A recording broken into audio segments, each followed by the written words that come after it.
রেলগাড়ির কামরায় হঠাৎ দেখা, ভাবিনি সম্ভব হবে কোনোদিন। আগে ওকে বারবার দেখেছি লাল রঙের শাড়িতে ডালিম ফুলের মতো রাঙা। আজ পরেছে কালো রেশমের কাপড়, আঁচল তুলেছে মাথায় দোলন চাপার মতো চিকন গৌর মুখখানি ঘিরে। মনে হলো কালো রঙে একটা গভীর দূরত্ব ঘনিয়ে নিয়েছে নিজের চারদিকে, যে দূরত্ব সর্ষে ক্ষেতের শেষ সীমানায় শালবনের নীলাঞ্জন। থমকে গেল আমার সমস্ত মনটা। চেনা লোককে দেখলেন অচেনার গাম্ভীর্যে। হঠাৎ খবরের কাগজ ফেলে দিয়ে আমাকে করলে নমস্কার, সমাজবিধির পথ গেল খুলে, আলাপ করলেন শুরু। কেমন আছো, কেমন চলছে সংসার ইত্যাদি।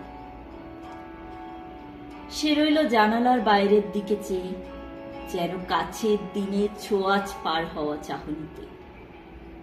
দিলে অত্যন্ত ছোট দুটো একটা জবাব, কোনোটা বা দিলেই না।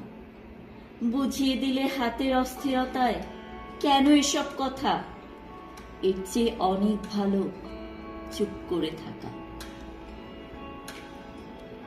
আমি ছিলাম অন্য বেঞ্চিতে ওর সাথীদের সঙ্গে। এক সময় আঙুল নেড়ে জানালে কাছে আসতে। মনে হলো কম সাহস নয়, বসলুম ওর এক বেঞ্চিতে। গাড়ির আওয়াজের আড়ালে বললে মৃদু স্বরে, কিছু মনে করো না, সময় কোথা সময় নষ্ট করবার। আমাকে নামতে হবে পরের স্টেশনে, দূরে যাবে তুমি, দেখা হবে না আর কোনো দিনই। তাই যে প্রশ্নটার জবাব এত কাল থেমে আছে, শুনবো তোমার মুখে। সত্যি করে বলবে তো? আমি বললেন, বলবো।